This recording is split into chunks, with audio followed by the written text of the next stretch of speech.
The spring air felt electric the day Maya Johnson first bumped into Jackson Reed at the university library. Maya had been rushing to get to her biochemistry study group, arms loaded with textbooks, when she rounded a corner too quickly and crashed right into him. Her books went flying, papers scattered everywhere, and her coffee splashed across the front of his crisp white shirt. "I'm so sorry," Maya gasped, mortified as she bent down to gather her things. "I wasn't looking where I was going." Instead of being angry, the tall man with the now ruined shirt laughed. "Well, this is one way to wake up on a Monday morning." His eyes crinkled at the corners when he smiled, and Maya felt something flutter in her chest. Jackson knelt beside her, helping collect her scattered notes. Their hands brushed as they both reached for the same paper, and Maya felt a spark that had nothing to do with static electricity. When they stood up, he held out his hand. "I'm Jackson, and don't worry about the shirt. It gives me an excuse to skip my next class." "Maya," she replied, taking his hand, "at least let me buy you another coffee to make up for it." That coffee turned into dinner the following weekend. Dinner turned into movie nights and long walks through the park. Before Maya knew it, 3 months had passed, and she found herself falling for the charming economics major with the easy smile. They came from different worlds. Maya had grown up in a modest home with parents who worked multiple jobs to put her through school. Her mother was a nurse who taught Maya the value of compassion. Her father drove buses and showed her the importance of honest work. Every penny of her education was earned through scholarships and part-time jobs. Jackson's world was filled with country club memberships and vacation homes. His father owned a chain of luxury hotels, and his mother sat on the boards of several charities. Money had never been a concern in his life. Yet when he was with Maya, none of that seemed to matter. They connected over their shared love of old movies, their heated debates about books, and their dreams for the future. "I want to be a doctor," Maya told him during a late-night conversation 6 months into their relationship. They were lying, on a blanket in his apartment, looking up at the glow-in-the-dark stars he'd stuck to his ceiling as a joke after she mentioned missing seeing real stars in the city. "I want to help people who can't afford proper health care." Jackson propped himself up on one elbow, looking at her with admiration. "You're going to change the world someday, you know that?" The first year of their relationship passed in a blur of happiness. Maya introduced Jackson to her parents, who welcomed him warmly despite their initial concerns about their different backgrounds. Her mother made her famous sweet potato pie, and her father took Jackson fishing. By the end of the weekend, Jackson was calling Maya's dad Pops and promising to bring him a better fishing rod next time. Meeting Jackson's parents was a different story altogether. The Reed family lived in a mansion that made Maya feel small the moment she walked through the door. Mrs. Reed greeted her with a smile that didn't reach her eyes, while Mr. Reed barely looked up from his phone when they were introduced. "So, you're studying medicine?" Mrs. Reed asked during their painfully quiet dinner. "That's ambitious. Maya's top of her class," Jackson said proudly, reaching for her hand under the table. "She's got a shot at a prestigious research fellowship next year." Was all Mrs. Reed said before changing the subject to the charity gala she was organizing. Later, that night, Maya overheard Mr. Reed talking to Jackson in his study. "She seems nice enough, son, but be realistic. People from different backgrounds rarely make it in the long run. You have to think about your future, the family business." Maya had slipped away before hearing Jackson's response, her heart heavy. "What did you say to him?" she asked when they were driving home. Jackson kept his eyes on the road. "I told him it doesn't matter where you come from. I told him you're the smartest, kindest person I've ever met, and that's what counts." Maya wanted to believe him, and for a while, it seemed like Jackson truly didn't care what his parents thought. He stood by her side through her grueling med school entrance exams. He brought her soup when she caught the flu and missed an important interview. He celebrated with her when she got accepted into her dream program. By their second anniversary, they had moved into a small apartment together halfway between her medical school and his father's corporate office, where Jackson had started working after graduation. Their life wasn't perfect. They argued about dishes in the sink and whose turn it was to do laundry, but it was theirs. The proposal came on a random Tuesday. Maya had just finished a 36-hour shift at the hospital and was dead on her feet. She stumbled into their apartment to find it filled with candles and the smell of her favorite takeout food. "What's all this?" she asked, dropping her bag by the door. Jackson emerged from the kitchen wearing an apron over his work clothes. "I thought you deserved something special after saving lives all day." He led her to the table, made sure she ate, and then, just as she was about to fall asleep in her chair, he got down on one knee. "I know this isn't the fancy proposal with skywriting or flash mobs," he said, pulling out a small velvet box, "but I couldn't wait another day. Maya Johnson, will you marry me?" The ring was simple and elegant, a single diamond that caught the candlelight. Maya cried as she said yes, and Jackson slipped the ring onto her finger with slightly shaking hands. The wedding planning should have been the happiest time of their lives. Instead, it brought all the tensions with Jackson's family to the surface. Mrs. Reed had strong opinions about everything from the venue to the flowers. She suggested a guest list filled with people Maya had never met, business associates, and social connections important to the Reed family. "Wouldn't you prefer something more traditional?" Mrs. Reed asked when Maya showed her the sketch of her dream wedding dress. The way she said traditional made it clear she meant appropriate for someone like you.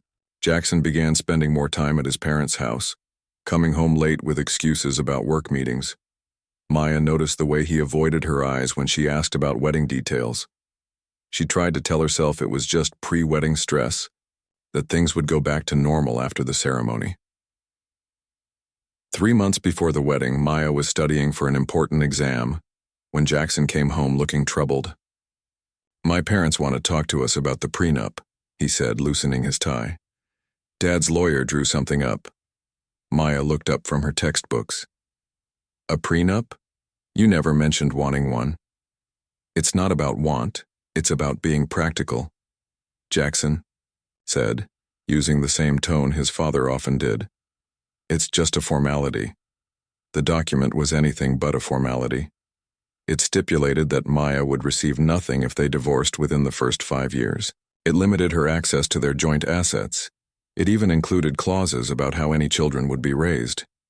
"This isn't about protecting your assets," Maya said after reading it. "This is about controlling our life together." Their first major fight followed. Jackson accused her of not understanding his family's position. Maya accused him of letting his parents dictate their relationship. They went to bed angry, something they had promised never to do. The next morning, Jackson apologized. He promised to talk to his parents to make them understand that their relationship wasn't a business merger. Maya wanted to believe him, but something had shifted between them. As the wedding approached, Maya tried to ignore the warning signs. Jackson spent more time with his college friends, coming home smelling of expensive whiskey. He took calls from his mother in other rooms, speaking in hushed tones. When Maya's bridal shower came around, none of the Reed family women attended, all sending last-minute excuses.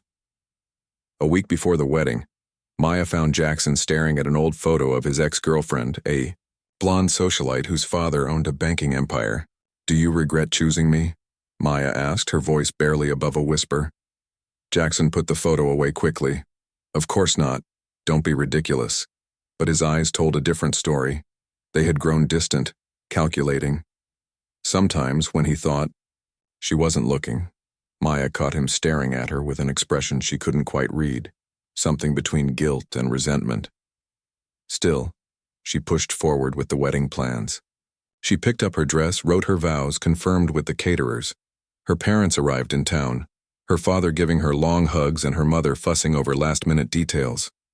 "Are you sure about this?" her mother asked the night before the rehearsal dinner. "You don't seem happy, baby." "I'm just tired," Maya insisted. "Everything will be perfect tomorrow." She called Jackson that night, but he didn't pick up. He was at his bachelor party, celebrating with friends who had never fully accepted her.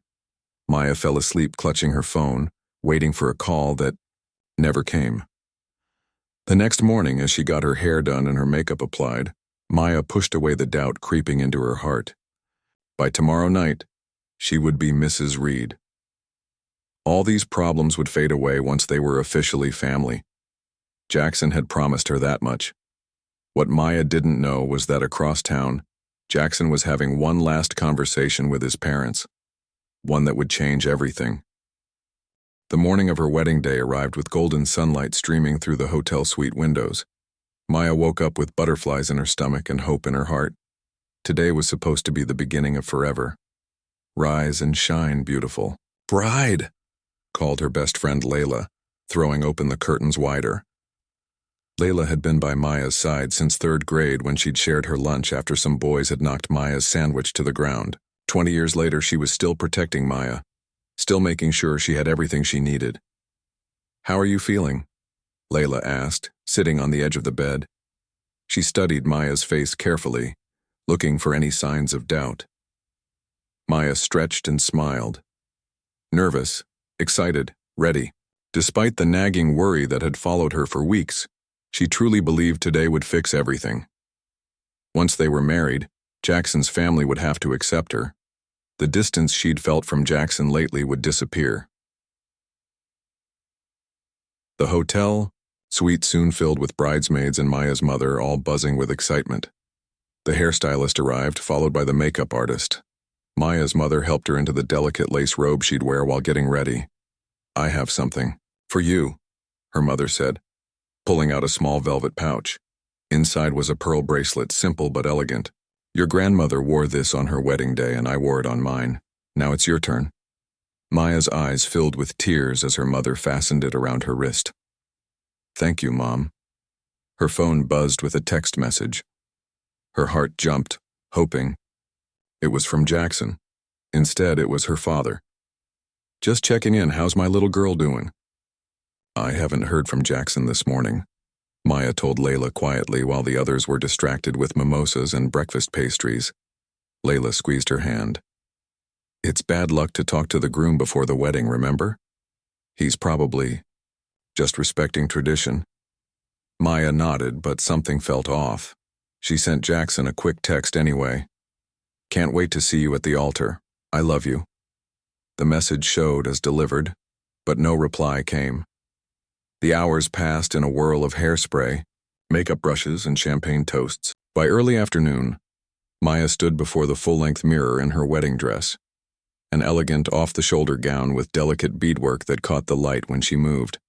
Her hair was swept up with a few curls framing her face, and a cathedral-length veil completed the look. "You look like a queen," her father said when he entered the room to escort her to the church. His eyes were wet with unshed tears as he kissed her cheek. The drive to the church was quiet, Maya lost in her thoughts. The streets passed by in a blur as she mentally rehearsed her vows one more time. They pulled up to the grand stone church that Jackson's mother had insisted upon, a place where generations of Reed family weddings had taken place. "Ready?" her father asked, offering his arm after helping her from the car. Maya took a deep breath and nodded. "Ready." Inside, the church was transformed into a wonderland of white roses and twinkling lights. The pews were filled with over 200 guests, most of them Jackson's family friends and business associates whom Maya had never met. She recognized her own smaller group of loved ones near the front, all beaming with pride. The wedding coordinator rushed up to them at the back of the church. "Perfect timing. The groom just arrived a few minutes ago. We're all set to begin." Relief washed over Maya. For one wild moment she'd feared Jackson wouldn't show. She chided herself for the doubt. Of course he was here. This was their day. The music swelled. Not the traditional wedding march, but the song that had been playing in the coffee shop where they had their first date. Maya's bridesmaids began their procession, each one giving her an encouraging smile as they passed, and then it was her turn. Her father squeezed her hand. "I am so proud of the woman you've become," he whispered. "Let's go make you a Mrs." The guests rose as Maya appeared at the end of the aisle. Her eyes immediately found Jackson, standing tall and handsome in his tuxedo at the altar. Something about his stance seemed rigid, his smile not quite reaching his eyes. Still, Maya walked forward with confidence, her heart full of love and hope. With each step, though, she noticed more details that seemed wrong. Jackson's parents sitting in the front row weren't smiling. His mother's lips were pressed into a thin line, while his father stared straight ahead with a cold expression. Jackson himself kept glancing at them, as if seeking reassurance. Maya reached the altar and her father placed her hand in Jackson's. His fingers felt cold against hers and he wouldn't meet her eyes. "Dearly beloved," began the minister, his voice echoing through the cavernous church. "We are gathered here today to witness the union of Jackson Reed and Maya Johnson in holy matrimony." As the minister spoke about love and commitment, Maya felt Jackson's hand trembling in hers. She squeezed it gently, trying to comfort him. He finally looked at her then, and what she saw in his eyes made her blood run cold. It wasn't love or even nervousness. It was something closer to pity. The ceremony continued, the minister's words washing over Maya without really registering. Something was terribly wrong. The moment of truth came all too soon. "Do you, Jackson Reed, take Maya Johnson to be your lawfully wedded wife, to have and to hold from this day forward, for better or worse, for richer or poorer, in sickness and in health, to love and to cherish until death do you part?" The silence that followed was deafening. Maya could hear her own heartbeat pounding in her ears. Jackson looked at her, then at his parents, then back at her, and then he did something unimaginable. He laughed. It started as a small chuckle, then grew into something cold and hollow that echoed off the church walls. The guests began to murmur in confusion. "I can't do this," Jackson said, his voice carrying through the stunned silence. "I'm sorry, but I can't." Maya felt as though the floor had dropped out from under her. "What?" she whispered. Jackson stepped back, creating physical distance between them. "My parents were right all along. We're too different. This was never going to work." "Jackson," she said, reaching for his hand, "whatever is wrong, we can fix it. Together." He pulled his hand away. "There's no fixing this, Maya. Look around you." He gestured to the church filled with guests. "This isn't your world. It never was." "What are you talking about?" Maya's voice shook with confusion and growing hurt. "We love each other. That's all that matters." Jackson's expression hardened. "Love isn't enough. Not when everything else is wrong." He looked pointedly at her, and then said the words that would haunt her for years to come. "My family has a certain position to maintain. How could I bring someone like you into it? What would people say?" The church had gone completely silent. 200 pairs of eyes watched as Maya's world collapsed around her. "Someone like me?" she repeated, her voice barely audible. "Come on, Maya. You're smart. You know exactly what I mean." His voice turned mocking. "Did you really think a black girl from your neighborhood would ever truly fit into my family, into my world?" Gasps echoed through the church. Maya's mother stood up, outrage clear on her face, but Maya's father gently pulled her back down, his own expression stony with controlled anger. "You don't mean that," Maya said, tears now streaming down her face. "This isn't you talking." "This is exactly me," Jackson replied coldly. "I've just been pretending to be someone else. My parents helped me see the truth. I was caught up in some fantasy thinking love conquers all. But reality is different. The Reed family has a legacy to protect."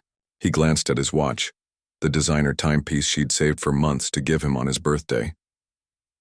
"I should go. My parents have arranged for the guests to join us at the country club for drinks, to smooth over this unfortunate situation."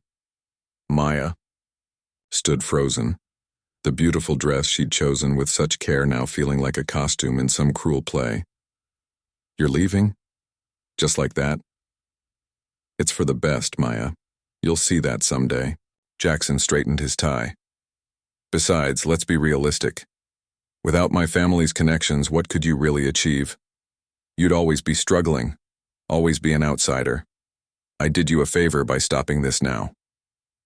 With those final cutting words, Jackson turned and walked down the aisle. His parents rose smoothly to follow him, his mother's face a mask of satisfaction poorly disguised as sympathy. The church erupted in shocked whispers and uncomfortable movement. Maya felt a hand on her shoulder, Layla, her face a mixture of fury and concern. "Maya, let's get out of here." But Maya couldn't move. Her legs felt rooted to the spot where her dreams had just been shattered. Her father appeared at her other side, and together with Layla, they gently guided her down the aisle and out a side door, away from the staring eyes and whispered judgments. Outside, in a small antechamber of the church, Maya finally broke. The sobs came from somewhere deep inside her, painful and raw. Her mother wrapped her arms around her, rocking her like she had when Maya was small. How could he? Maya choked out between sobs. How could he say those things? Do those things? In front of everyone? No one had an answer. Her father paced the small room, his hands clenched into fists, his face a storm of barely controlled rage. Layla was already on her phone, canceling what could be canceled, managing the crisis with fierce efficiency. Through her tears, Maya caught sight of herself in a small mirror on the wall, the beautiful bride with mascara streaking down her cheeks, the dream dress now a symbol of the most humiliating moment of her life. "I want to go home," she whispered. "Please, just take me home." As her parents led her to the car, shielding her from curious onlookers, Maya could see Jackson and his family in the distance, getting into their luxury cars, moving on with their lives as if they hadn't just destroyed hers. Jackson didn't look back even once. The pearls around her wrist, the ones that had witnessed generations of happy marriages, now felt heavy, like shackles connecting her to this moment of shame and betrayal. "It will be okay," her mother kept saying. "Somehow, someday it will be okay." But as the car pulled away from the church where she was supposed to have started her new life, Maya couldn't imagine how anything would ever be okay again.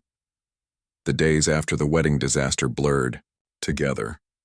Maya barely remembered the drive home from the church or how she got to her parents' house or who helped her out of the wedding dress that now felt like it was choking her. All she knew was the crushing weight of humiliation and heartbreak that made it hard to breathe. She spent that first week in bed, curtains drawn, phone turned off. The story had spread like wildfire through both families' social circles. Her mother fielded the constant calls and messages, protecting Maya from having to explain or relive the horror of that day. "You need to eat something, sweetheart," her mother would say, bringing trays of food that went mostly untouched. Maya couldn't taste anything anyway. Everything was ash in her mouth. Her father, usually so calm and steady, couldn't hide his anger. "I should go over there and show that boy what happens when you treat someone's daughter this way," he muttered one evening, pacing the living room. "And what would that solve?" Her mother had replied gently. "Our girl needs healing, not more drama." The wedding gifts had to be returned, the honeymoon canceled, the apartment lease broken. Layla handled most of it, shielding Maya from the painful details. But there was no shielding her from the whispers that followed her when she finally ventured outside after 2 weeks of self-imposed isolation. The coffee shop where she and Jackson had their first date was now off limits. So was the park where they used to walk on Sunday afternoons, and the bookstore where he'd once surprised her with a rare medical text she'd been hunting for. The city that had once felt full of possibility now felt like a maze of memories she couldn't escape. "You should come stay with me for a while," Layla suggested one afternoon, sitting on the edge of Maya's childhood bed. The room was exactly as she had left it when she moved out years ago. Academic trophies on the shelves, medical school acceptance letter framed on the wall, dreams still intact. Maya stared at the ceiling. "What's the point? I'd still be the same pathetic person, just in a different room." "Okay, first of all, you're not pathetic," Layla said firmly. "What happened was awful, but it says everything about him and nothing about you. And second, my apartment has ice cream, lots of it." For the first time in weeks, Maya felt the ghost of a smile touch her lips. "What flavor?" "All of them. We're in crisis mode." That night, curled up on Layla's couch with a pint of chocolate chip cookie dough, Maya finally talked about the things that kept her awake at night. "What if he was right?" she whispered. "What if I was just fooling myself, thinking I could be part of his world?" Layla's eyes flashed with anger. "His world? His world is nothing but shallow, prejudiced people who think money makes them better than everyone else. You're worth 10 of him, and I'm being generous to him with that math." "But everyone saw," Maya continued, the ice cream forgotten as tears welled up again. Everyone heard what he said about me, about my skin, about where I come from. Her voice broke. I keep seeing their faces. The pity. The shock. Some of them were even smiling like they'd been waiting for this to happen. Those people don't matter, Layla insisted. The people who love you, who know your heart, we're the ones who matter. And we all know that Jackson Reed is the biggest idiot to ever walk this earth for letting you go. But no amount of ice cream or pep talks could erase Jackson's cruel words that kept echoing in Maya's mind. Without my family's connections, what could you really achieve?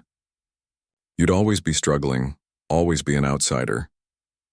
The nightmares came almost every night, standing at the altar, everyone laughing as Jackson walked away. Sometimes in the dreams she couldn't move or speak. Other times, she was suddenly naked, exposed to everyone's judgment. She would wake up gasping for air, sheets soaked with sweat. After a month of barely functioning, of going through the motions of life without really living, Maya found herself sitting in a small, warmly lit office facing a woman with kind eyes and a notepad.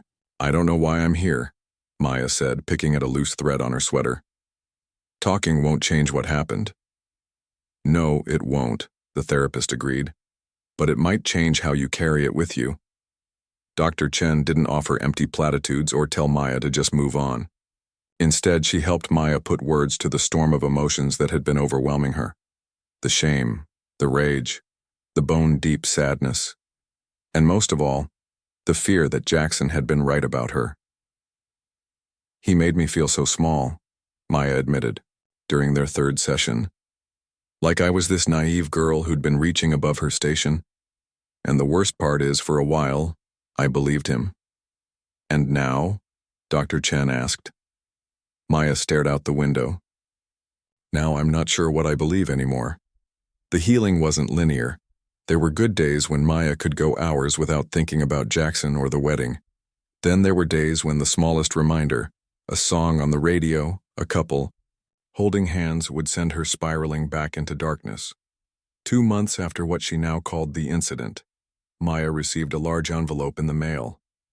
Inside was her medical school paperwork, with a note reminding her that her deferment was almost up and she needed to confirm her intent to return. She sat at her kitchen table, staring at the papers. Before Jackson, becoming a doctor had been her driving purpose. She'd worked countless hours, sacrificed sleep and social life, pushed herself beyond her limits to get into one of the top programs in the country. But the past months had drained her of ambition, leaving her hollow. I don't think I can do it, she told Layla over the phone that night. I don't have the energy to fight anymore. Since when do you need energy to fight? Layla challenged. You've been fighting your whole life. When those kids in 5th grade said you couldn't win the science fair because your family couldn't afford fancy materials, what did you do? You built that solar-powered water filter out of recycled parts and blew everyone away. That was different, Maya said softly. I was different then. No, you weren't. You've always been Maya Johnson. Stubborn, brilliant, unstoppable Maya Johnson. That girl is still in there. Jackson Reed didn't take her away. You're just having trouble finding her right now. The next day, Maya pulled out her old medical textbooks. They were covered in dust, some of the pages stuck together from disuse. She ran her fingers over the familiar diagrams of the human heart, the nervous system, the intricate pathways of the brain. Something stirred inside her, a small flame that hadn't been completely extinguished. She opened her laptop and typed a simple email to the medical school. I'll be returning to complete my studies. Thank you for your patience during this difficult time. Her finger hovered over the send button for a long moment before she finally pressed it. It was a small step, but it was something. The first day back at school was harder than she'd imagined. The pitying glances, the hushed conversations that stopped when she entered a room. It was clear that news of her humiliation had made its way through campus. But Maya held her head high, focusing on her notes, on the lectures, on the future she was reclaiming 1 hour at a time. Dr. Johnson, her anatomy professor, called out during the 3rd week of classes. Would you care to explain to your classmates the difference between the sympathetic and parasympathetic nervous systems? Maya stood, her voice shaky at first, then growing stronger as she detailed the complex interplay of bodily functions. When she finished, the professor nodded approvingly. Excellent. It's good to have you back. Those simple words, "It's good to have you back," were the first that made Maya feel like maybe, just maybe, she could rebuild her life after all. Slowly, painfully, Maya began to find a new rhythm.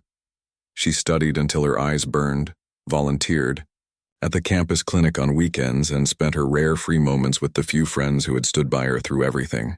She avoided dating, avoided parties, avoided anything that might expose her still tender heart to more pain. 6 months after the incident, Maya found herself standing outside Dr. Chen's office for what would be their final session.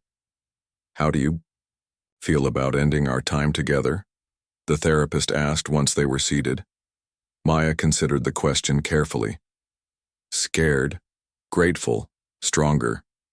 She paused. "I still think about him, about that day.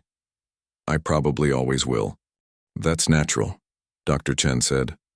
"The goal was never to erase what happened, but to help you carry it differently."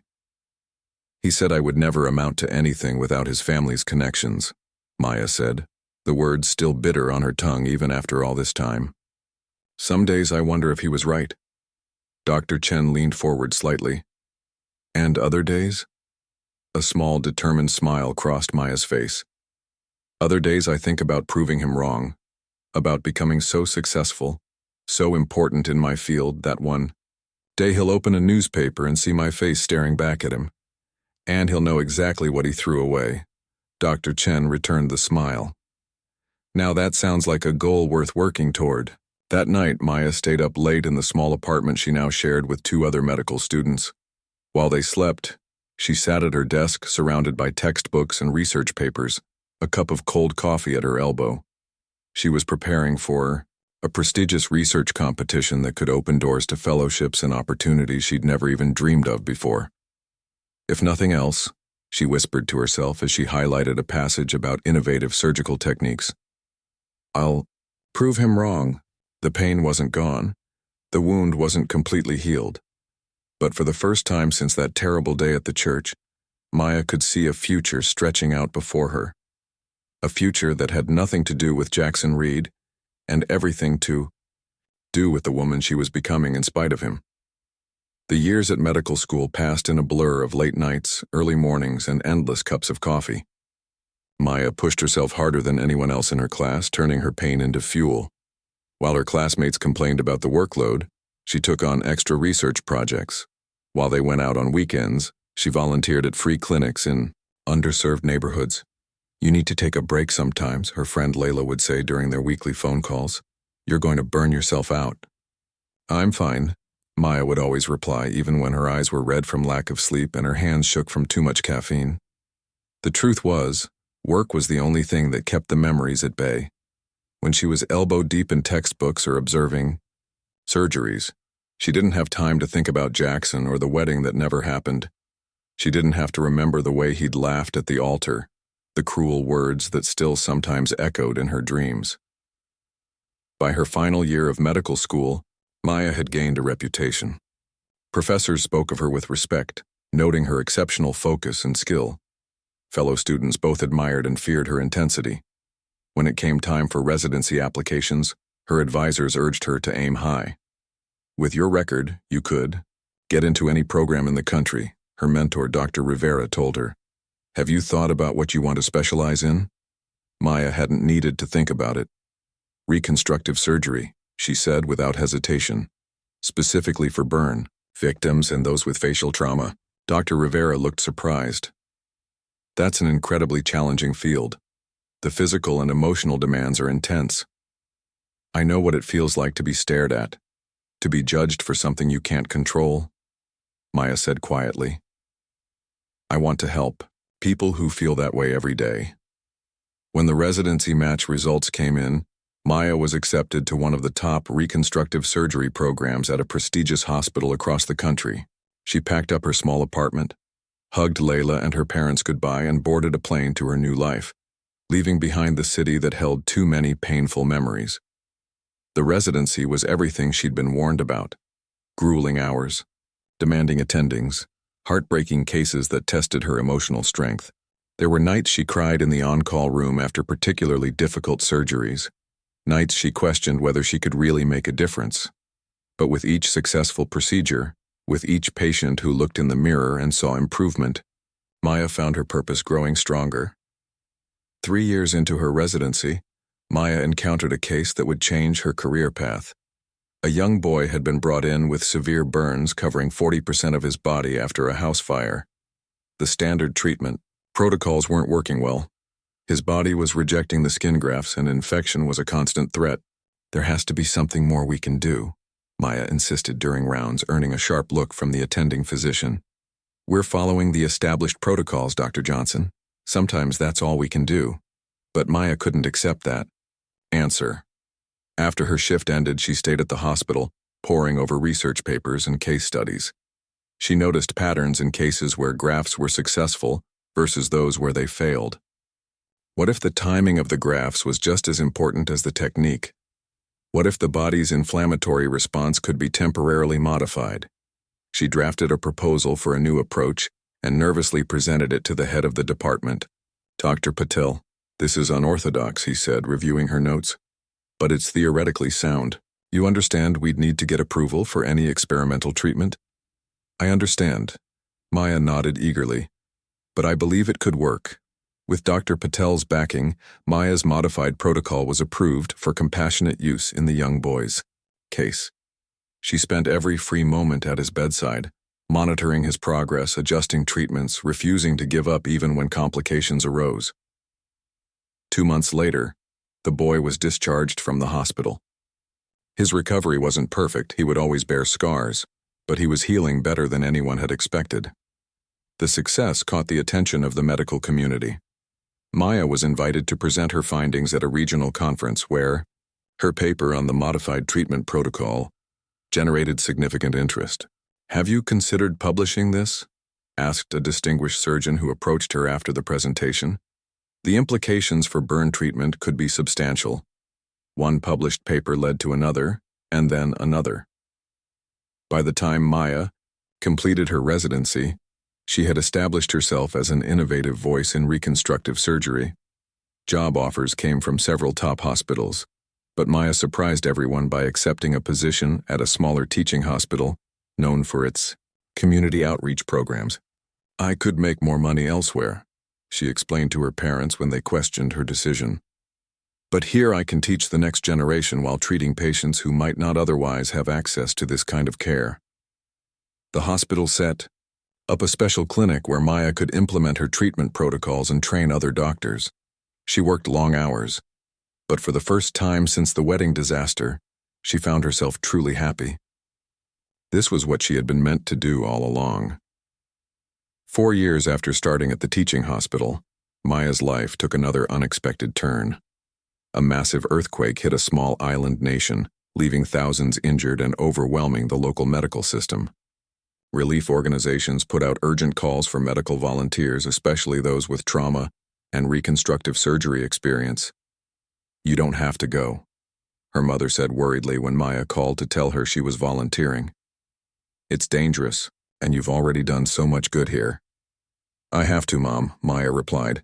They need doctors who can handle these specific injuries. I can't just stay here and read about it in the news. The reality on the ground was worse than anything Maya had prepared for. The makeshift hospital was set up in a damaged school building. Supplies were limited, power was intermittent, and the injured kept coming in endless waves. Doctors worked 20-hour shifts, catching sleep wherever and whenever they could. Maya's expertise quickly became invaluable. With limited resources, she had to improvise, adapting her techniques to work under primitive conditions. She trained local medical staff in basic reconstruction methods that could be performed without specialized equipment. When medical supplies ran low, she devised alternatives using locally available materials. You're performing miracles here, said a photographer from an international news agency who was documenting the disaster response. How are you managing to do these complex procedures in these conditions? Maya wiped sweat from her forehead, exhausted after a 12-hour surgery. We do what we have to do. These people have lost everything. If we can help them keep their dignity, their function, their sense of self, that's not a miracle. That's just being human. The photographer's images and story about the medical team's efforts went viral. Maya, captured in a moment of intense concentration as she worked to reconstruct a young woman's face, became the unintentional face of the relief effort. Media outlets picked up the story, praising the innovation and compassion of the medical volunteers. What started as a 6-week volunteer assignment stretched into 6 months. Maya helped establish a permanent burn and reconstruction unit at the main hospital, securing funding from international organizations impressed by her work. By the time she returned home, she had developed an entirely new approach to field reconstructive surgery, one that could be implemented in disaster zones and resource-limited settings around the world. "You should write this up," urged Dr. Patel, who had become both mentor and friend over the years. "What you've created could change how we approach disaster medicine globally." Maya spent months documenting her methods, collaborating with other specialists to refine the protocols. The resulting paper, published in the world's most prestigious medical journal, sent shockwaves through the medical community. Hospitals and disaster response organizations around the world began implementing what was now being called the Johnson Protocol. Invitations flooded in, speaking engagements, consulting opportunities, offers to lead new departments at top hospitals. Maya accepted some and declined others, careful to stay true to her core mission of helping those who needed it most. A year after her return, Maya was invited to speak at the United Nations about healthcare inequality and disaster response.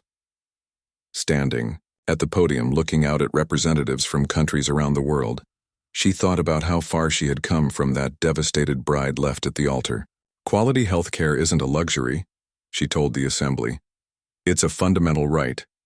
And it's our responsibility to ensure that everyone, regardless of where they were born, how much money they have, or what they look like, has access to it."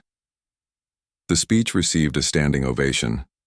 As Maya left the stage, a reporter from a major national newspaper approached her. "Dr. Johnson, I've been following your work since the earthquake response. Would you be willing to sit for an interview? We're doing a feature on medical innovators who are changing the world, and your story is remarkable." Maya hesitated only briefly before agreeing. 5 years ago, she would have shied away from such attention. Now she understood that her visibility could help advance the causes she cared about. The interview lasted for hours, covering everything from her surgical innovations to her philosophy on healthcare access. The reporter was particularly interested in what had driven her to specialize in reconstructive surgery. "Everyone has scars," Maya said thoughtfully. "Some are just more visible than others. I help people live with theirs." What she didn't mention was her own invisible scars, the ones left by a man who had once told her she would never amount to anything without him. Those scars had shaped her, but they no longer defined her. 3 weeks later, the newspaper hit stands nationwide with Maya's face on the cover. The headline read, "Dr. Maya Johnson, Revolutionizing Global Burn Care and Breaking Barriers." Inside was a 6-page spread detailing her innovations, her work in disaster zones, and the foundation she was establishing to provide reconstructive surgery to underprivileged children. As copies of the newspaper circulated across the country, Maya had no idea that one would soon find its way into the hands of the man who had once walked away from her. Life had not gone according to plan for Jackson Reed. He sat in his modest 1-bedroom apartment, a far cry from the luxury penthouse he had once imagined himself owning by this point in his life. The morning sunlight filtered through blinds that needed dusting, illuminating a space that was functional but lacking in the opulence he had grown up with. His morning routine had become almost mechanical: coffee, shower, quick breakfast while scrolling through job listings on his laptop. The financial firm where he'd been working had downsized 3 months ago, and he was still searching for something that matched his qualifications and salary expectations. His savings were dwindling, faster than he liked to admit. "Something will turn up soon," he told himself, the same words he'd been repeating for weeks now. He pulled his phone closer to check his calendar. Another day with just one interview scheduled, at a company that was a definite step down from his previous position. It hadn't been supposed to be this way. After walking out on Maya at the Yator wedding, Jackson had followed the path his parents had laid out for him. He married Vanessa, the daughter of his father's business partner, in a lavish ceremony just 8 months later. The union was strategically perfect, old money meeting old money, ensuring the Reed family legacy would continue uninterrupted. For a while, everything seemed fine. Jackson took a position at his father-in-law's investment firm. He and Vanessa bought a house in the right neighborhood, joined the right clubs, attended the right charity events. They were the golden couple, at least on the surface. Then came the scandal. His father-in-law was indicted for financial fraud, a complex scheme that had siphoned millions from investors over decades. The firm collapsed overnight. Although Jackson wasn't directly implicated, his association with the family tainted him by proximity. Doors that had once been open to him slammed shut. Former friends stopped returning his calls. Vanessa stood by him for exactly 6 months before filing for divorce, taking most of their joint assets with her. His own parents, facing financial troubles of their own after some poor investments, had retreated to a smaller home in another state, unable or unwilling to help their son rebuild. Now at 35, Jackson found himself starting over. His designer suits hung in the closet, rarely worn. His luxury car had been sold to cover expenses. His membership at the country club had lapsed. The privileged world he had chosen over Maya had crumbled beneath his feet. Jackson poured his second cup of coffee and grabbed the newspaper from outside his door. An actual physical newspaper, a habit he maintained despite the digital age. Reading the morning paper with coffee was one of the few rituals that still connected him to his former life of leisure. He unfolded it on the small kitchen table, and the world seemed to stop. There, on the cover, was a face he hadn't seen in 5 years but would recognize anywhere. Maya Johnson looked back at him from the photograph, her expression confident and serene. She wore a white doctor's coat, her hair pulled back neatly, standing in what appeared to be a hospital ward. The headline read, "Dr. Maya Johnson, Revolutionizing Global Burn Care and Breaking Barriers." Jackson's coffee grew cold as he read the article with growing disbelief. The woman he had humiliated at the altar, the woman he had told would never amount to anything without his family's connections, was now being hailed as a medical pioneer. The article detailed her groundbreaking work in reconstructive surgery, her humanitarian efforts in disaster zones, her speaking engagement at the United Nations, and the multi-million-dollar foundation she had established. There was a particularly moving section about her work with children who had suffered severe burns. "These kids have been through trauma most of us can't imagine," Dr. Johnson explains, watching as a young patient sees his reconstructed face for the first time. "What I try to give them isn't just medical treatment, but a way to face the world again with confidence. Everyone deserves that chance." Jackson felt something twist inside his chest. The article painted a picture of a woman of extraordinary compassion, brilliance, and determination. Qualities he had once been drawn to but had ultimately rejected for shallow reasons that now seemed incomprehensible. He searched for more information online, finding video clips of Maya speaking at medical conferences, interviews where she discussed her innovative techniques, photos of her receiving awards. In every image, she radiated a quiet confidence, a sense of purpose that was magnetic. "She did it," he whispered to the empty apartment. She really did it. Memories flooded back. Maya studying late into the night during their relationship, her excitement when discussing her medical school, ambitions, her resilience in the face of his parents' thinly veiled disapproval. He had mistaken her gentleness for weakness, her determination for naivety. How profoundly wrong he had been. Jackson called in sick to his interview. He couldn't focus on answering questions about his qualifications and career goals, not today.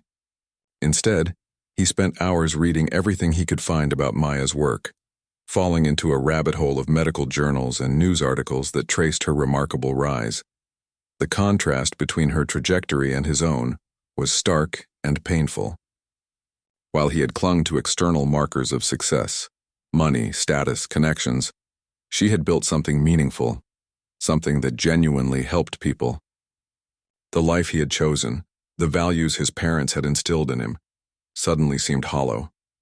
As evening fell, Jackson found himself doing something he hadn't done in years. He wrote Maya a letter.